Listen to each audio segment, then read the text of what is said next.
So, is this the Rose of Sharon camp? I was supposed to come here and tell a story to you folks today, so I'm so glad I got to come here and be at the camp with you guys. So, no, I was like a long time ago, like before they even had boom boxes like this and things like that. So what happened was, when I was like 12 years old, I mean, something really incredible happened to me. I mean, it's like I had the coolest pastor. I mean, you may think you got a cool pastor, and some of you got some pretty cool youth pastors. Let me tell you right now. I mean, some of them bald-headed and all, but still they cool. I mean, and so, but no, they ain't nowhere near as cool as Pastor Mo. I mean, Pastor Mo was cool, baby. I mean, this guy had it all together. So for a 12-year-old kid, you could not have had a cooler pastor. Me and all my boys, we would sit right up on the front because Pastor Mo, let me tell you, one time, this is what really got us all. He took his stick, and his stick was a little straighter than mine, and he threw it on the ground. We was all there. That's cool right there. If your preacher throws a stick on the ground, that's cool. But then the stick turned into a snake. Woo! I mean, it was awesome, baby. We was having a good, and Pastor Mo was cool like that. Then he reaches over, picks up the tail of the snake, poof, pops that snake back into a stick. That was cool. One day, we get there, we're sitting on the front, and all of a sudden there's grasshoppers everywhere. I'd say it was locusts, but I didn't know if you knew what that was, you know. But I mean, it was everywhere, hopping everywhere. I mean, it was awesome, baby. And the day that he brought the frogs, I mean, the temple was popping. It was jumping because that day. I mean, a 12-year-old kid, he was the perfect pastor. So one day I was over on the other side of town. I mean, I snuck away from my side of town and went over to the rich side of town. And you see, I had two friends over there. One named Abhishek, another Shivali. And they didn't know whether they dressed different than me and all that. They was kind of different kind of kids, but man, they were not fun. They were cool. And so I was telling them about Pastor Mo and how cool he was. And they got to saying, wow, wouldn't it be awesome if we could come? But I knew dressed the way they was dressed, you know, on the other side of town over there and all that. There's no way they would be able to come. So I got some of my old clothes like I always have to wear. Because the poor folk on my side of town, you know, we don't have the good rich clothes like they have up there on the Egypt side of town. And so we gave them some of my old clothes. We put them in their clothes and covered them. And one day I snuck them into the temple. And I was telling them, man, this is so awesome. You're going to love it. So we're sitting on the front. And I'm like, you watch, any minute now, he's going to throw something down. He's going to do something. And so Pastor Mo starts preaching. And have you ever invited people to something and told them how great it's going to be? And then when they got there, it was boring. Yeah. Well, that's exactly what I mean. I was sitting there and Pastor Mo started preaching. And I'm like, you watch, any minute now he's going to do something crazy. You watch.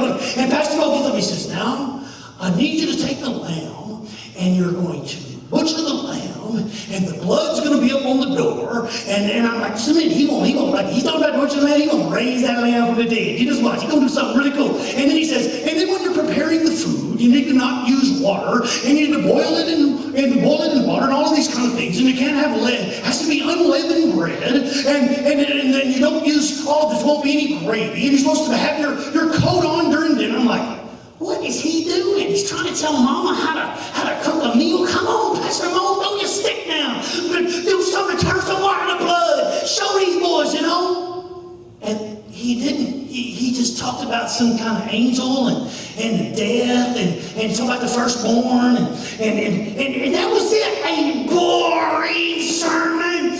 I couldn't leave my boys. I mean, Abhishek and Shivali was slapping me around when we was coming out. Going, man, you said that was going to be interesting, but that was boring, man. What you talking about all that? And I mean, Pastor Mo let me down that day.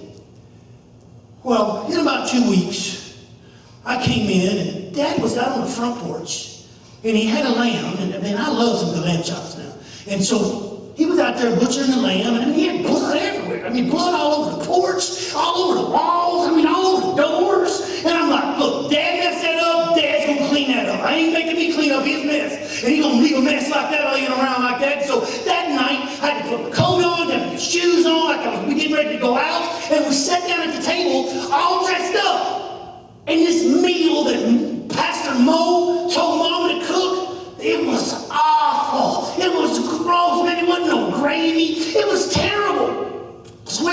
I get up to go outside. I was going to go back over and talk to my friends on the other side of town. And Daddy said, buddy.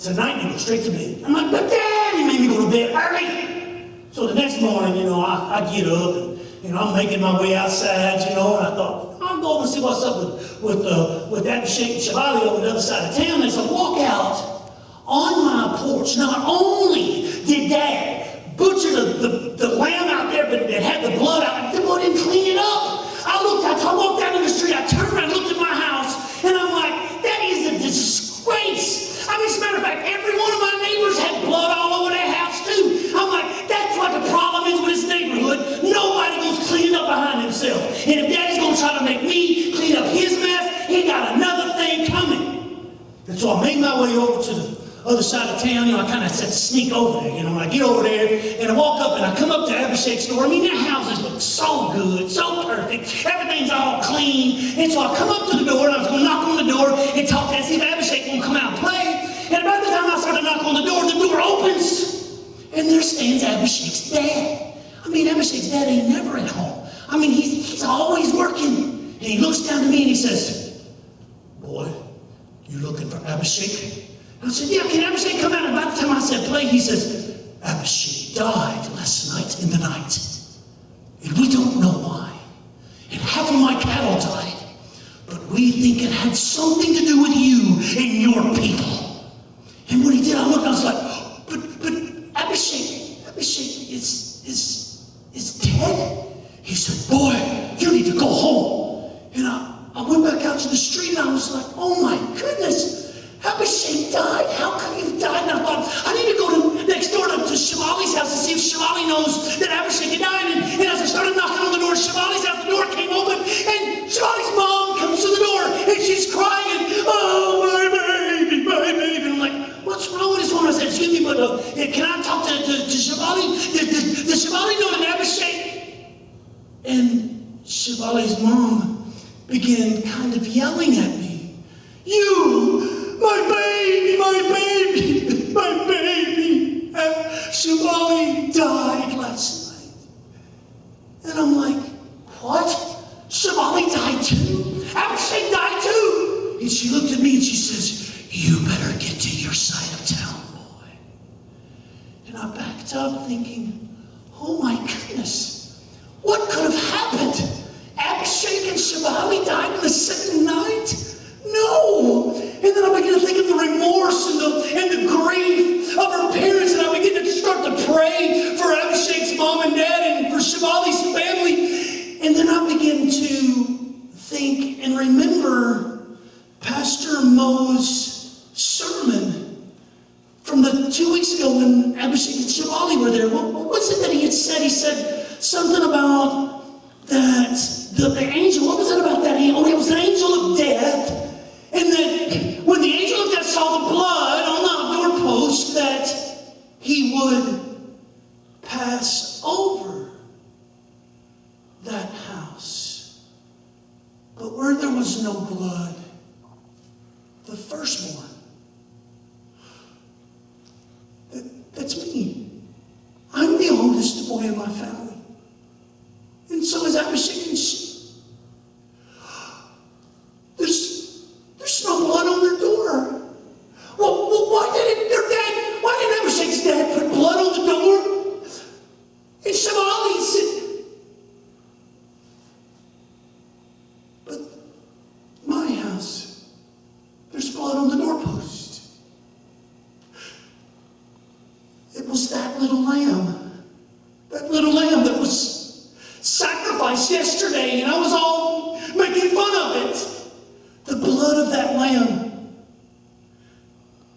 My dad provided a lamb for me in that blood, and that's why I'm alive. Why didn't Abhishek's dad provide a lamb for him? They have thousands of lambs. All the blood. It's not a disgrace in my neighborhood, but wow, that blood on the doorpost is probably now the most beautiful sight that I've ever seen. The blood of that little lamb shed is the reason why I am alive today. And in these days, during your time, I hear you people say, Jesus is the Lamb. Jesus, the Lamb of God, shed